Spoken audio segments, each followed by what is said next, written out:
Hello viewers, मैं अभिषेक प्रतिभाश्री enterprises से।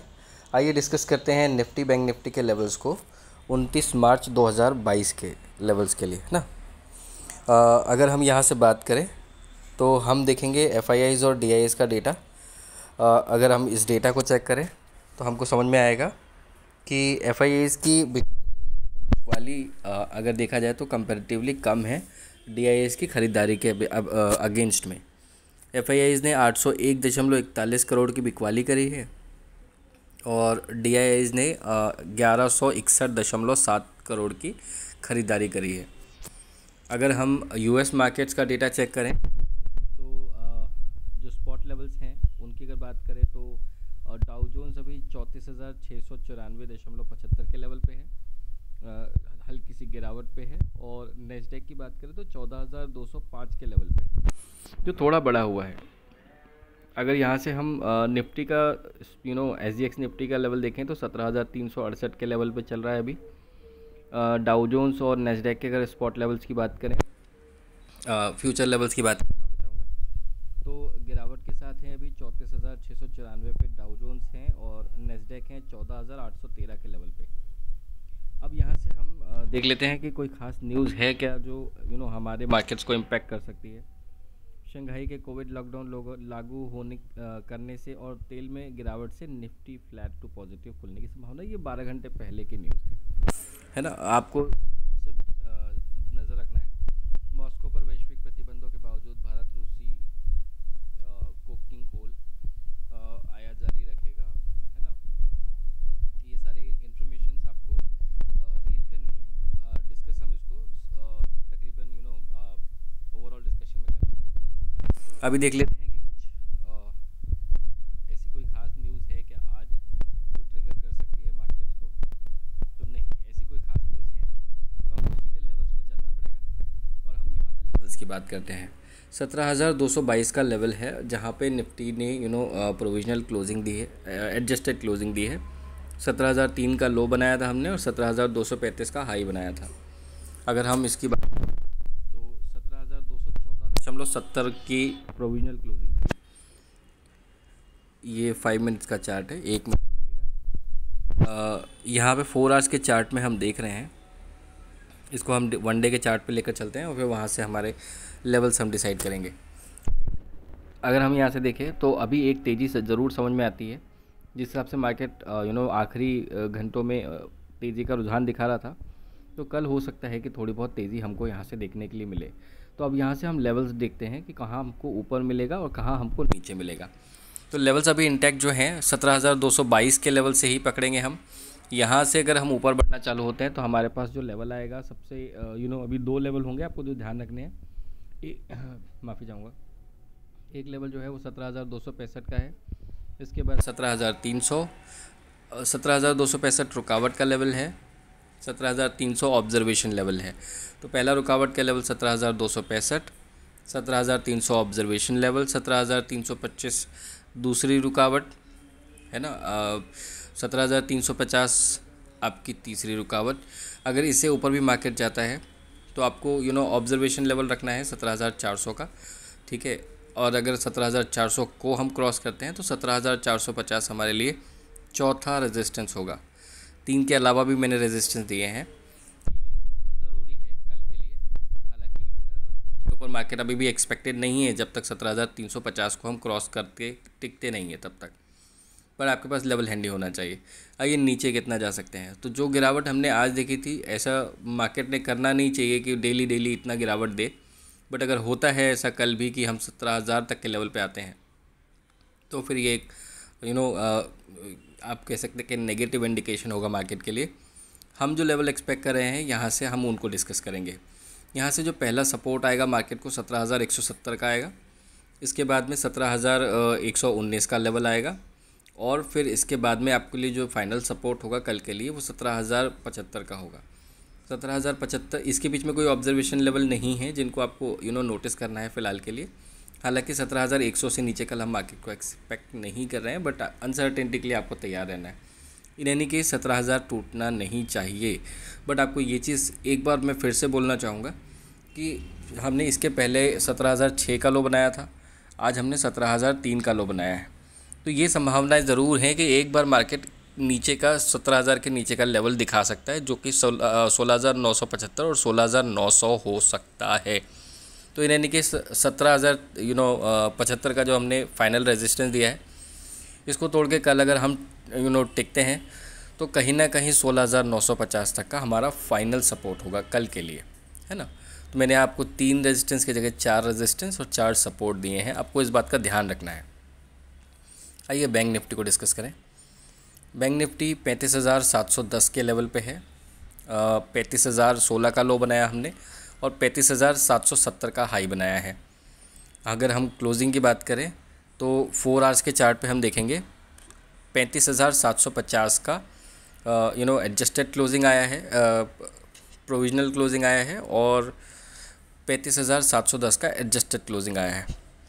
ये आपको जो लेवल यहाँ पे दिख रहा है ये कल का क्लोजिंग है ना, 35,410 वाला, तो उसको आपको नोटिस नहीं करना है। यहाँ से अगर हम लेवल्स की बात करें तो स्पॉट लेवल को लेकर चलते हैं 35,710 का। पहली रुकावट 35,900। बैंक निफ्टी आज बहुत अच्छी खासी रिकवरी दिखाकर ऊपर बढ़ा है, तो कमज़ोरी कम ही एक्सपेक्ट करेंगे, बट हम उन लेवल्स को भी लेकर चलेंगे जिनको हमको ध्यान में रखना है। तो लेवल्स की ही बात करें, 35,710 से है तो 35,900 आपका पहला रेजिस्टेंस, 36,100 आपका दूसरा रेजिस्टेंस और 36,350 ये आपका फुल एंड फाइनल रेजिस्टेंस कल के लिए हो सकता है, राइट। आपको 25 पॉइंट का बफर रखना है ऊपर और नीचे का, एडजस्टमेंट रखनी है। हालांकि यही लेवल्स आपके लिए आपको समझ में आएगा, 2 बार कोई भी मतलब लेवल अगर टेस्ट करता है तो तीसरा जो आएगा वो नेक्स्ट लेवल के लिए आपको अप्रोच करनी है। अगर नीचे जाते हैं हम तो कितना नीचे जा सकते हैं, यहाँ से हमको पहला सपोर्ट मिलेगा 35,550 का। आपको ये देखना है कि अगर 35,550 के नीचे हम कंटिन्यूसली टिकते हैं तो हमें 35,200 का लेवल आएगा सपोर्ट का। एक्चुअली आपको यहाँ पे डाउन साइड में 50 पॉइंट्स का क्वेश्चन लेके चलना है, वो अप साइड में आपको 25 पॉइंट्स का क्वेश्चन लेके चलना है, डाउन साइड में 50 पॉइंट्स का, जो भी आपको लेवल दिए जा रहे हैं उनके ऊपर। पहला सपोर्ट 35,550, सेकेंड सपोर्ट 35,200 का, और जो फुल एंड फाइनल सपोर्ट होगा कल के लिए हमारा 34,850 का होगा।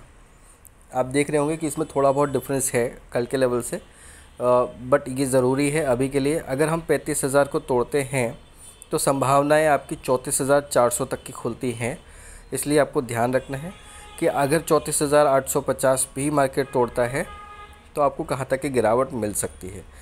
हालांकि इतना नीचे हम एक्सपेक्ट नहीं कर रहे हैं। आज मार्केट ने जैसा अपने आप को संभाला है तो मार्केट 36,000 की तरफ भी जा सकता है, इसलिए आपको लेवल और मार्केट के डायरेक्शन के हिसाब से काम करना है, राइट। आइए ओवरऑल डिस्कशन करते हैं।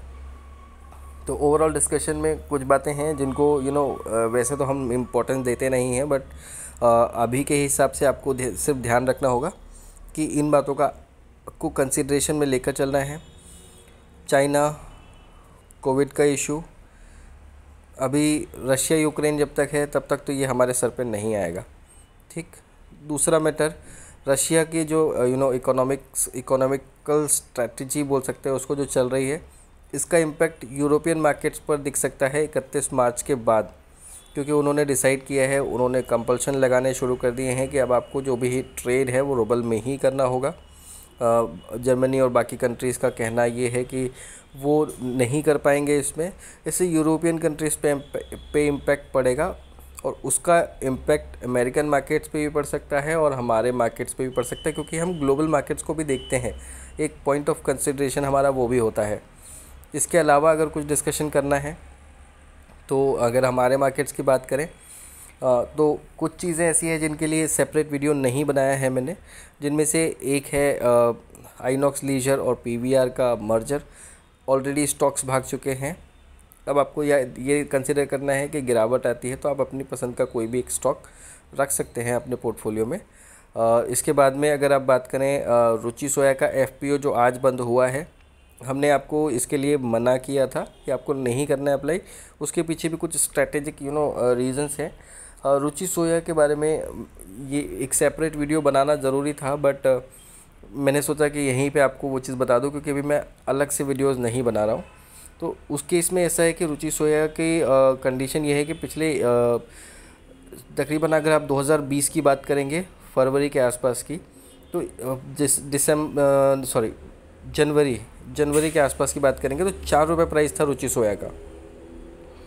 देन उसके टारगेट्स आए किस बेसिस पे? 1% रिटेल होल्डिंग के बेसिस पे। 99% तो प्रमोटर्स के पास में था। 1% रिटेल होल्डिंग का जो टारगेट आया 750 रुपये का आया।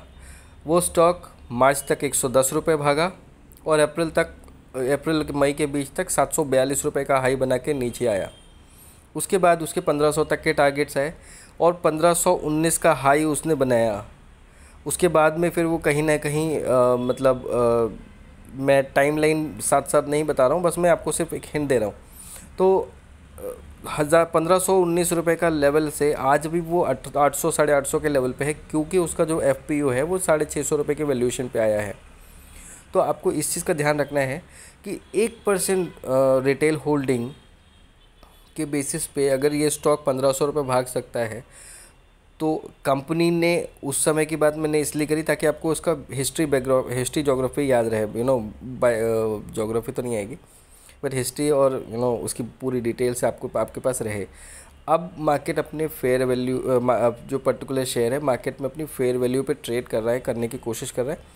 फिर भी अगर कंपनी 600 650 के प्राइस पे अगर FPO ला रही है, तो आपको भी ये बात ध्यान रखना होगा कि अभी भी 850 रुपये का जो वैल्यूएशन है वो ज़्यादा है और उसके कॉम्पिटिटर्स ऑलरेडी मार्केट में हैं।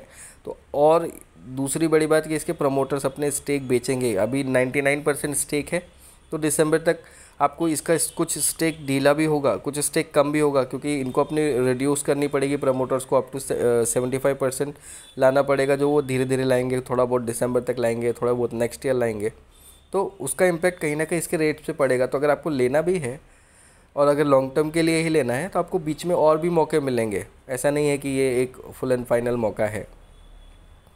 हो सकता है कि आप लिस्टिंग डे पे थोड़ा बहुत इसको आप रख सकते हैं लेकर, या फिर आप जब भी गिरावट पे मिले आपको तो आप ले सकते हैं। इन एनी केस अगर मार्केट में कोई बड़ा करेक्शन आता है तो उस समय आप इसको लेकर अपने पोर्टफोलियो में रख सकते हैं। अदरवाइज़ आपके पास दूसरे ऑप्शन भी हैं, जैसे अदानी विलमार है।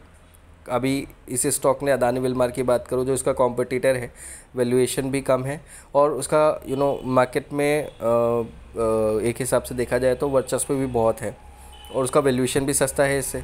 तो आपके पास ऑप्शन है, इसलिए मैंने उसको आपको मना किया था। रही बात इन शेयर से रिलेटेड आपको कोई क्वेरी अगर हो तो आप पर्सनली मुझसे अलग से पूछ सकते हैं। मैं इस वीडियो को ज़्यादा लंबा इसलिए नहीं कर रहा हूँ क्योंकि आप पूरा वीडियो देखते नहीं हैं, राइट। तो यहाँ पे स्टॉक से रिलेटेड डिस्कशन ख़त्म हुआ। रशिया यूक्रेन के ऊपर कुछ और अपडेट्स भी हैं, उनमें से स्पेसिफिक वाली पे ही बात करेंगे।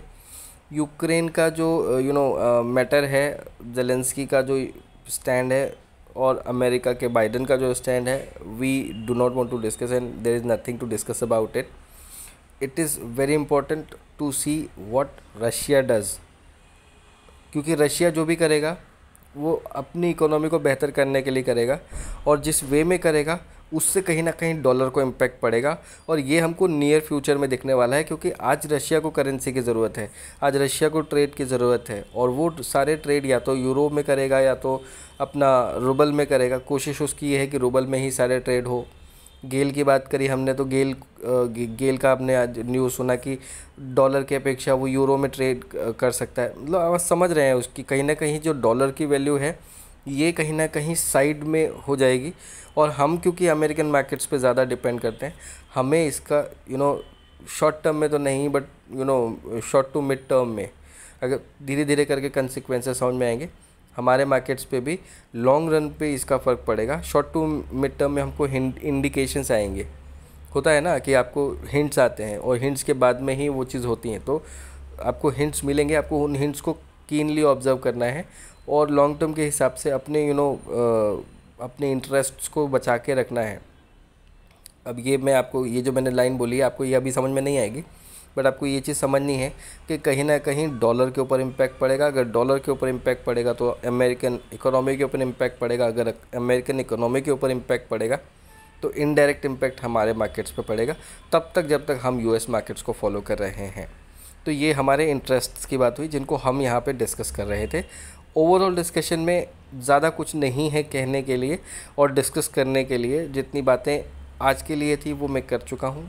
बाकी अगर आपको किसी और मैटर पे कुछ डिस्कशन करना हो आप कमेंट में भेजिए, मैं उसके लिए सेपरेट वीडियो बना के भेज दूँगा। और हाँ, मैं माफ़ी ज़रूर चाहूँगा कि मैंने निफ्टी बैंक निफ्टी के लेवल्स के साथ में ही ये कुछ एक जो डिटेलिंग थी जैसे रुचि सोया का एफपीओ का था, ये मैंने सेपरेट वीडियो ना बना के इसी में इंक्लूड कर दिया। बट आपके लिए बेहतर है कि दिन का सिर्फ एक वीडियो देखो या 2 वीडियो देखो और आप अपना नॉलेज बेस इंक्रीज़ कर लो। बाकी आपको जे बिज़नेस पे सारी चीज़ें मिल जाएंगी। दूसरे कई सोर्सेस हैं जहाँ से आपको फाइनेंशियल एक्सप्रेस है और बाकी जगह है जहाँ पे आप इन सब चीज़ों को खुद से भी एक्सप्लोर कर सकते हो, सेल्फ लर्निंग पे फोकस कर सकते हो, जो कि आज के समय में बहुत ज़्यादा ज़रूरी है। क्योंकि जो बातें मैं आपके सामने रख रहा हूँ वो मेरे व्यूज़ हैं उस पर्टिकुलर चीज़ पे, किसी और के व्यूज़ अलग हो सकते हैं, राइट। तो अभी के लिए ये डिस्कशन ओवर करते हैं। आपका फीडबैक आप ज़रूर शेयर करिएगा, आपको ये डिस्कशंस लेवल्स कैसे लगते हैं। अगर अच्छे लगते हैं तो लाइक और शेयर करिए इस वीडियो को जहाँ से भी आपको मिल रहा है।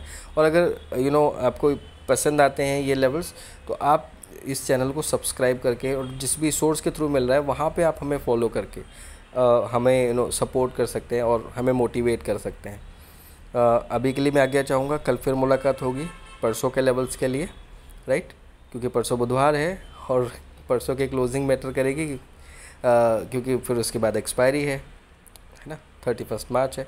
तो लेट्स सी कल के मार्केट्स कैसा परफॉर्म करते हैं। हम सिर्फ मार्केट के ट्रेड जो हैं मार्केट को देखकर करेंगे, मार्केट के डायरेक्शन को देखकर करेंगे, राइट। अभी मुझे आज्ञा दीजिए, धन्यवाद।